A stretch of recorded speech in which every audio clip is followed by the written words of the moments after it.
Hola, bienvenidos a otro capítulo de...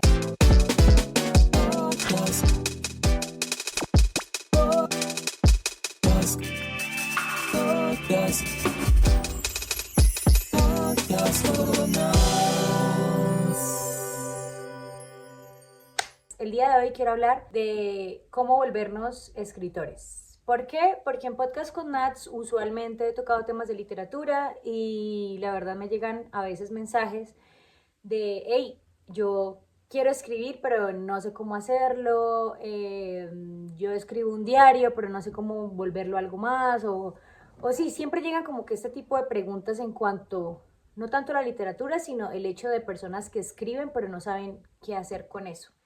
Y yo, que ya he estado ahí, estoy ahí todavía, quiero hablar un poco como de mi proceso creativo en cuanto a la literatura. Julio Cortázar decía que es más importante lo que el hombre lee que lo que el hombre escribe. Y yo difiero.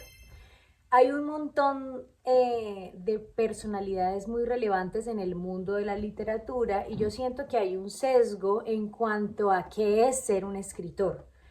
Yo creo que si todos nos, o sea, como que en este momento pensamos una imagen de un escritor. A mí lo primero que se me viene a la mente es como un cuello de tortuga y un cigarrillo, alguien así hablando de cosas muy profundas. Y yo de hecho caí en ese cliché con la foto de la solapa del libro que publiqué, del poemario, porque me puse un cuello de tortuga. Yo estaba muy preocupada porque yo decía, yo necesito, yo quiero verme como una escritora. Y, y hubo un punto en el que realmente yo, Natalia, me cuestioné antes de la publicación del libro. Cuando simplemente tenía como todos mis escritos en una carpeta o archivados, que todavía los tengo, ¿sí? Pero un punto en el que no mostraba nada de lo que hacía, yo me cuestionaba como, bueno, pero qué es ser un escritor? Si ya tengo un montón de escritos, ya yo escribo, ya hago el acto, esto no me convierte en una escritora. Entonces empecé a hacer algo que no me gusta hacer, y es que empecé a buscar como el contexto de mis escritores favoritos. Entonces yo dije, bueno, a ver esta gente qué estudió, qué hizo, dónde escribían, cómo escribían, para ver si yo tal vez haciendo una mímica de esto también me puedo volver una escritora. Me encontré con vidas muy tristes. Alcoholismo, depresión, ludopatía, divorcios, muchas cosas que yo dije, ok, no quiero llegar hasta ese punto como para volverme escritora. Y de hecho lo intenté, porque es que todo, cuando uno habla o lee con las personas que tienen procesos creativos, eran como, no, yo para escribir, yo fumo, no, yo para escribir tengo que estar tomado, yo, no, yo para poder crear algo tengo que estar lleno de ácido, yo para, y yo no pretendía hacer nada de eso. Entonces, me parece muy chistoso eso porque me recuerda a, me estoy viendo esta serie de Los Sopranos y está increíble. Y mi personaje favorito, obviamente, es Chris Moltisanti. ¿Qué pasa con Chris? Para poner en contexto a los que no sepan qué es Los Sopranos, es una serie basada en la mafia. Y Chris es un personaje masculino que nace en una familia de mafiosos, por lo tanto, por apellido, él tiene que seguir este linaje. El plot de Chris es que básicamente él quiere ser escritor. No es un spoiler porque esto pasa como en el primer capítulo. Chris quiere ser escritor. Y pasan un montón de cosas con el personaje de Chris que no quiero hacer como spoiler, pero básicamente Chris en la temporada en la que voy todo el tiempo está comiendo dulces y todo el tiempo está mecateando. Y esa soy yo.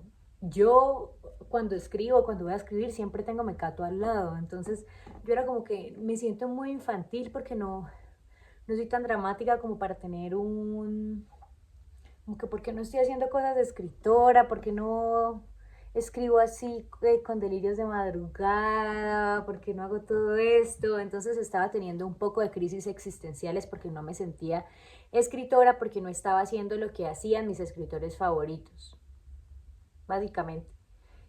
Entonces me di cuenta de que, qué tontería, cada escritor tiene una personalidad y de que esto no pues no tiene que ver con su literatura realmente. Obviamente, la literatura, no toda, porque es que también hay mucha ficción, por eso Pessoa decía, el poeta es un fingidor, que también lo recomiendo, un gran poeta, porque según Pessoa, el poeta o el escritor tiende a dramatizar y a exagerar absolutamente todo lo que siente. Nuestro cerebro tiende a tomar por suyo lo que no es suyo.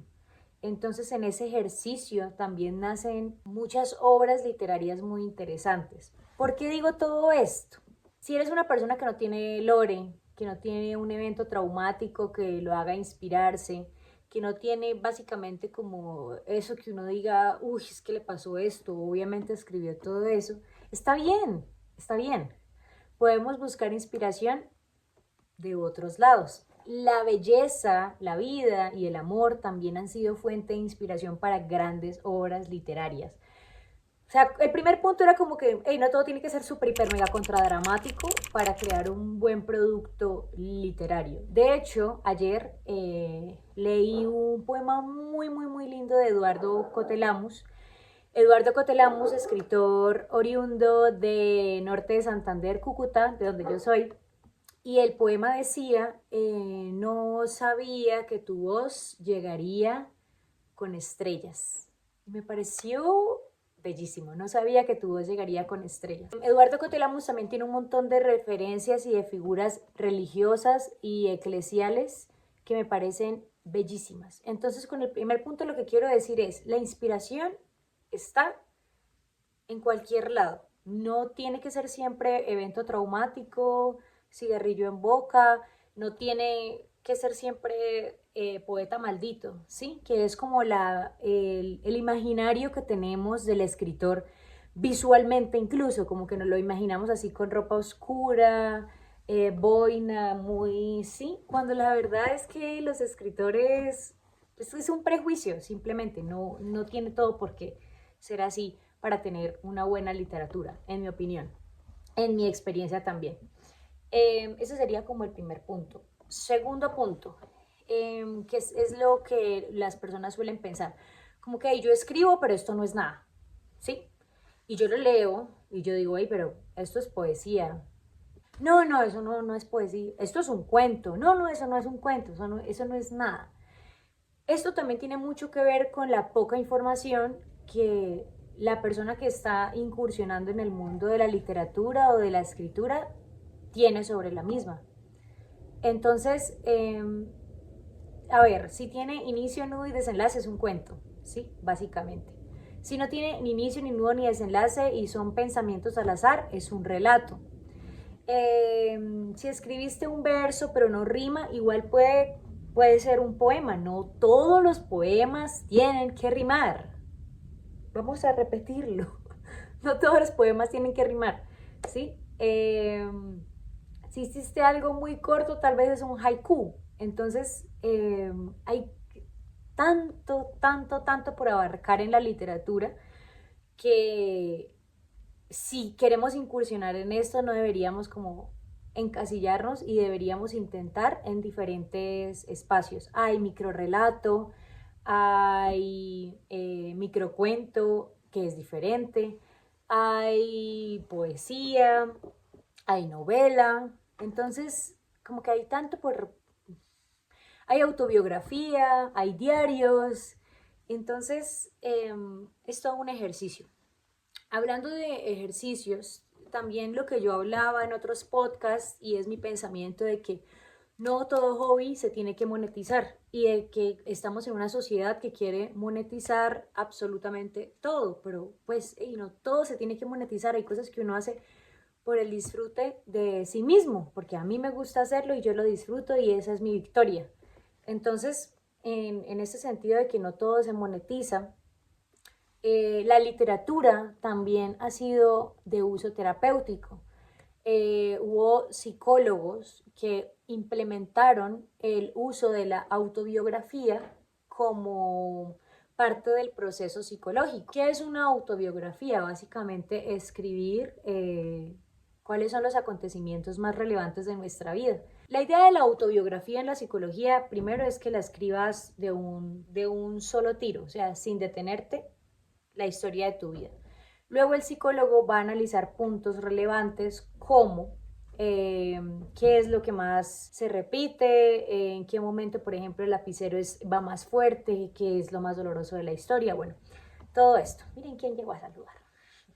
Entonces, la literatura también se ha utilizado mucho. eh, Ay, también llegó Bechoncito. Tengo los ojos negritos. La literatura se ha utilizado mucho. Ellos se quieren, lo que pasa es que son territoriales. La literatura se ha utilizado mucho como proceso terapéutico. Es toda una catarsis. El ejercicio de hablar es muy diferente al proceso de escribir. ¿Por qué? Simplemente por el hecho de que nuestra mano no va tan rápido como nuestros pensamientos. Y nuestra lengua no va tan rápido como nuestra mano. Para mí eso es como la primera diferencia. Entonces, cuando la mano va más lento, eso permite que los pensamientos se asienten un poco. Porque obviamente yo acá puedo tener un montón de verborrea, hablar súper rápido, pero cuando estoy escribiendo, el hecho de que mi mano vaya más lento hace que mis pensamientos se organicen de una forma diferente. No solo eso, incluso los colores. O sea, un ejercicio, por ejemplo, de creación literaria, escribir en diferentes colores y ver cada color que salía de uno con cada color. Es diferente escribir con color negro que escribir con color rojo. Es como todo un ejercicio de exploración, todo lo que se puede hacer con esto. Entonces, a lo que voy es que sí, no todo se tiene que monetizar. Está bien que lo que escribas esté en una libreta que nadie va a leer.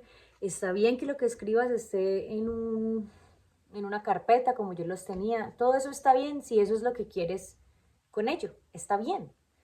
Pero, ¿qué pasa cuando hay un fuego interno que le dice a uno, yo necesito que la gente vea lo que yo estoy haciendo, yo necesito mostrar mi arte, yo necesito, ¿qué era lo que me estaba pasando? Ya yo sentía que no era suficiente con tener todo acumulado en cuadernos, sino que ella, eso tiene que salir. Entonces, yo recomiendo participar en convocatorias todo el tiempo. Si tú abres tu computador y pones convocatoria de literatura, hay un montonero. Todo el tiempo hay convocatorias a nivel nacional, internacional e incluso regional. Mi primer pinito como escritora fue cuando tenía creo que 15 años y estaba leyendo el periódico y no sé si ustedes se acuerdan, bueno, no, eso es Norte de Santander, Cultura de Norte de Santander. En la opinión, mandaban una opinión para niños, era como, pero no me acuerdo cómo se llama, la opinión infantil creo. Y ahí publicaron y decía concurso de literatura, de cuento corto. Y yo tenía experiencia escribiendo porque yo le escribía a los novios de mis amigas las cartas. Ellas me decían, ay, usted escribe muy bonito, escríbale una carta a él. Entonces yo, bueno, y ellos pensaban que eran ellas y era yo, estaban enamorados de mí. Y salió como cuento corto, entonces yo dije, bueno, voy a participar porque nunca he escrito un cuento. Yo escribía cartas de amor, pero yo nunca había escrito un cuento. Escribí el cuento y gané. Me publicaron el cuento allá en el Ventura Plaza. Fue mi familia, todos nos tomamos fotos al lado del cuento y pues fue como súper especial y yo recuerdo ese sentimiento, lo tengo muy claro de cuando uno se gana algo por algo que le gusta. Entonces, de ahí en adelante yo empecé a buscar convocatorias y a participar. Otra sí relevante fue ya en el 2021. Hacen en Cúcuta, hacen algo que se llama estímulos y son premios monetarios por diferentes espacios culturales o de arte. Yo participé con un poemario. Fue mi primera, ojo, esto es curioso. Yo, la primera vez que gané fue cuando tenía 15, me gané por un cuento. Y ahí yo dije, a mí me encantan los cuentos. Y de hecho sí, yo acá en mi biblioteca tengo una colección de libros de cuentos porque a mí me encantan los cuentos. Y me encanta escribir cuentos. Yo tengo muchos cuentos y que yo creo que soy muy, o sea, yo me siento muy cómoda escribiendo cuento. Pero ya había participado en muchas convocatorias con los cuentos y no pasaba nada, no ganaba. Quedaba de finalista o algo, pero no ganaba. Entonces yo dije, ay, bueno, ya. Estaba empezando a leer mucha poesía femenina y dije, bueno, me voy a aventurar a intentar escribir un poema. Entonces hice un poemario y gané. Me gané 3 millones de pesos. Fue como la primera vez que me desembolsaron así dinero y con eso me fui a la playa. Me fui a la playa, invité a mi familia a comer, fue como lo máximo. Y eso son las convocatorias, entonces es importante. ¿Por qué son importantes las convocatorias? Porque ahí uno se mide con otros escritores. Obviamente estás ahí en un codo a codo con gente de cualquier edad, de cualquier lugar, y ahí te mides, es como que, bueno, realmente esto es lo que quiero hacer, realmente me gusta esto, la competencia, porque es que el mundo es una competencia constante, en cualquier área laboral, en cualquier ámbito cultural es una competencia. Entonces, ¿realmente me gusta esto como para competir? ¿Sí o no? Y yo sentí que sí. Yo dije, bueno, de aquí soy. Entonces seguí participando en convocatorias y recuerdo que hubo una que salió que decía convocatoria de... Era poesía. Entonces era como poesía temática de amor. Pero la convocatoria se cerraba como en 3 días y yo dije, yo en 3 días no alcanzo porque era un libro, decía, tienes que mandar, o sea, era un libro, eran como mínimo 80 páginas y yo dije, yo no voy a alcanzar a escribir 80 páginas de amor. Entonces recurrí a mi carpeta y a mis cuadernos donde tenía escrito un montón de cosas y encontré la cajita de Pandora. Encontré todos los poemas de amor que yo le había hecho a todas las personas que hasta ese momento me habían gustado, a mis novios, como que, Dios, embarrassing. Y yo nunca se los mostré, ellos, ni por acá, que yo les había escrito todo eso. Eh, y yo dije, voy a organizar todo esto en un libro para que quede como un poemario de amor.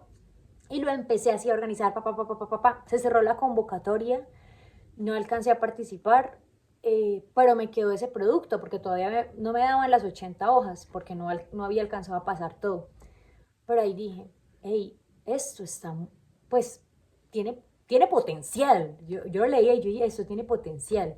Y si organizo estos escritos de esta forma y de esta forma, va a parecer que es toda una historia de amor y desamor. Y bueno, empecé en todo lo que Dios, en todo lo que hasta el día de hoy me tiene así, me tiene calva. Y es lo que ha sido y significado publicar un libro. Y bueno, pero voy a hacer ese paréntesis solo para hablar de eso, de la importancia de las convocatorias y si es lo que uno quiere, ¿no? Como, hey, quiero entrar en este proceso de mostrar lo que hago. Las convocatorias son una gran alternativa porque empiezas en una competencia y porque hay convocatorias que publican el material, o sea, te meten como en un archivo de publicaciones y te publican. Entonces es un buen método si lo que uno quiere es como mostrar eso. Ahora, otro punto, es como que, hey Natalia, a mí me pasó esta triste historia de, hey, yo siempre he querido estudiar literatura, pero no he podido. Guau, guau, guau. Bienvenido, bienvenido a la realidad de lastimosamente la mayoría de las personas que quieren dedicarse al arte. Esto no es nada nuevo. Lastimosamente vivimos en una sociedad que tiene muchos prejuicios en cuanto al arte, de que no puedes vivir de eso y lastimosamente también vivimos en una sociedad en la que las personas que se atreven a vivir del arte les toca muy duro porque hay poco o nulo apoyo para estas áreas. Por ejemplo, yo que vengo de norte de Santander, Cúcuta, es muy, muy diferente el movimiento cultural a acá en Antioquia. Yo acá quedo anonadada del movimiento cultural, pero es que también no es culpa de nosotros los norte santanderianos, es culpa del contexto. O sea, ahorita, por ejemplo, norte de Santander estamos en una crisis migratoria por el Catatumbo, por la militarización, por la guerrilla, la frontera, y es tanto, o sea, ahorita por ejemplo esta semana vi la noticia del puente, un puente que tenemos en Norte de Santander. Los artistas norte santanderianos lo pintaron con una imagen alusiva a lo que estaba pasando con el Catatumbo, se los borraron. Y se paró ahí la policía, agredieron a los jóvenes pintores, entonces es como, cómo soñamos, cómo creamos, cómo es todo es con las garras en esos espacios, en esos espacios, o sea, todo es con las garras. Y es la realidad, si no estamos en una ciudad que sea como tan movida culturalmente como es Bogotá, como es Medellín, como es el centro de Colombia, básicamente, todas las orillas, eh, nos vemos perjudicadas por el contexto. Esto es un hecho, por el contexto. Frases como, no, no estudie eso porque eso no le va a dar plata. O frases como, toca que trabaje y pues pinte en la noche, dibuje en la noche, escriba en la noche, toque en la noche. Eh, esa es la realidad, esa es la realidad en la que vivimos. Y nos toca con las uñas, pero aún así con las uñas tenemos un Nobel de literatura, y aún así con las uñas tenemos grandes artistas que están marcando la diferencia en nuestra región. Entonces, en base a todo esto, Natalia, ¿cómo hago? ¿Cómo escribo? ¿Yo qué puedo decir? En base a lo que yo hice. Yo recuerdo que cuando yo salí del colegio, yo estaba muy metida con el hecho de que yo iba a estudiar literatura. Yo tengo que estudiar literatura, tengo que estudiar literatura. Cuando yo llegué a la realidad de las universidades públicas y privadas, de que, por ejemplo, literatura no hay en mi ciudad, y de que mi papá me dijo, me sentó y me dijo, mami, usted no puede estudiar literatura porque no es posible financieramente que usted se vaya a otra ciudad. La ciudad más cercana era Bucaramanga. Estamos hablando de, a ver, de una familia que yo fui como la primera de esa generación en estudiar, papás adolescentes, muy trabajadores, amantes del arte, pero es el contexto. Y sabemos que amas la literatura, pero no puedes. Entonces busca una carrera regional. Entonces, ¿yo qué? Me metí a psicología. ¿Por qué? Porque yo dije, a mí me gustan dos cosas en la vida. A mí me gusta leer en ese momento, ¿no? Yo pensaba así, a mí me gusta leer y a mí me gusta hablar, dialogar, ¿no? Compartir. Yo creo que o sea, yo tenía 10, no era ni tan niña, ¿no? Tenía 18 años, pero eso fue como mi pensamiento lógico. Yo dije leer y hablar, pues psicología. Y, y me metí a estudiar psicología. Luego, apenas lo que fue todos mis 5 años de carrera, nunca paré de escribir. Todo el tiempo estuve escribiendo y participando en convocatorias, porque era ese fuego que yo tenía casi, que todavía lo tengo. Y me graduó y empiezo ya pues a trabajar, pues a tener recursos, y ahí fue cuando empecé en todo, pues a hacer cursos básicamente. Me di cuenta de que gracias a toda la bendita internet y globalización hay cursos gratuitos, hay videos en YouTube, hay, bueno, un montón de herramientas gratuitas y al alcance del internet para los, pues porque es que el internet también es un fucking privilegio. Para el privilegiado del internet, hay herramientas que se pueden utilizar para eso. Entonces yo empecé a hacer cursos de creación literaria, exploración creativa, creación de personajes, cursillos así, cositas acá, a leer sobre el tema. Empecé a instruirme en lo que realmente era la poesía, o sea, como que todo el tiempo todo fue muy empírico. Y ya después de que me graduó de la U, empecé como a ponerle este orden y este margen. Y bueno, hasta el día de hoy que sigo en eso. Hice también 6 meses eso se llama experto universitario, en, ¿cómo es que se llama? Escritura creativa. y fue loquísimo porque recuerdo que yo creo que era la única colombiana en ese semestre. Y recuerdo que mis compañeros, pues en las tareas que me dejaban y uno las mandaba y las leía ahí era online. Mis compañeros me decían, Natalia, me encanta ese realismo mágico. O sea, ellos están muy casados con que nosotros somos todos somos realismo mágico. Entonces, eso es como lo que yo recomiendo para el hecho de la instrucción. Y es un hecho porque yo siento que, pues sí, obviamente la educación superior sería la meta, pero la realidad en cuanto al contexto que muchos vivimos es otra. Entonces hay que aprovecharse de las herramientas que están al alcance. Si no tengo ni lo uno ni lo otro, ¿qué hago? Escribe como un degenerado, o sea, ya. Escribe a lo maldita sea, a lo chambón, porque muchos escritores hacían eso y les funcionó. Yo creo que lo más importante de la literatura y de cualquier espacio literario en el que uno se quiera desenvolver es ser auténtico, es ser auténtico. Y también, mm, es que no quiero caer en el cliché, la disciplina, porque yo la verdad no he sido disciplinada. Yo, mi proceso, pero no he sido disciplinada, no porque no quiera, sino porque yo soy muy purista. Yo soy muy purista y mi proceso creativo tiene que ser 100%, o sea, como que se me dé de inspiración. No es como que hoy tengo que escribir una hoja y la voy a escribir. Ha sido, sí, 100% de esa forma. Pero eso no significa que a todos les funcione esto. Porque hay un montón de escritores que, ay, ahorita no se los voy a decir porque fue un artículo que leí hace mucho, cuando estaba en mi crisis existencial de escritora. Literalmente puse en Google rutina de escritores y me salió un post de las rutinas de los escritores. Como que, no, levantarme a las 4 de la mañana. No, es que miren las rutinas también. Eran unas rutinas que yo decía, creo que era Hemingway, o no me acuerdo quién era.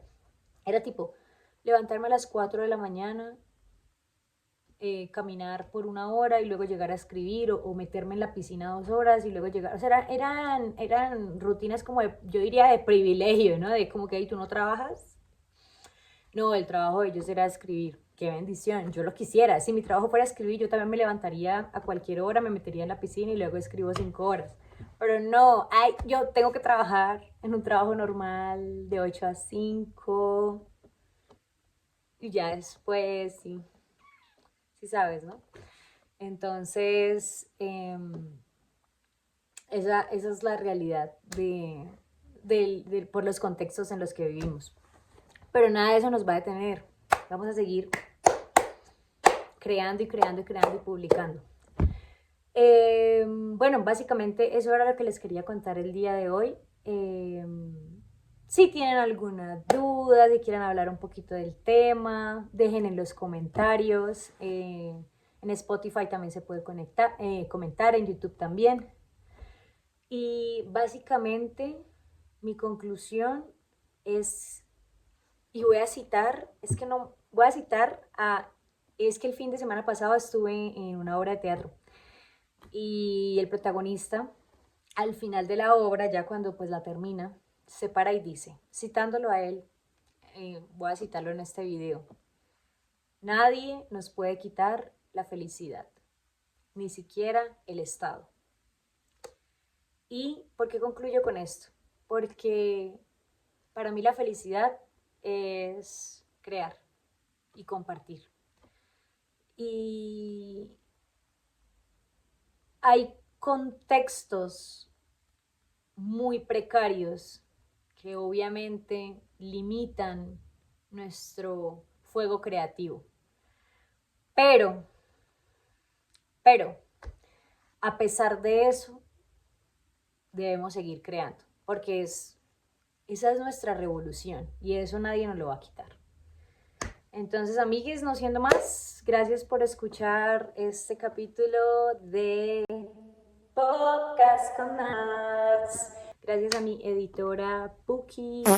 Intento por aquí para que a la información de ella. Gracias a mi hermano que me hizo el nuevo intro, muy Mario Kart, muy chicas superpoderosas. Me encantó. Nos vemos en una próxima ocasión. Because I'm tired.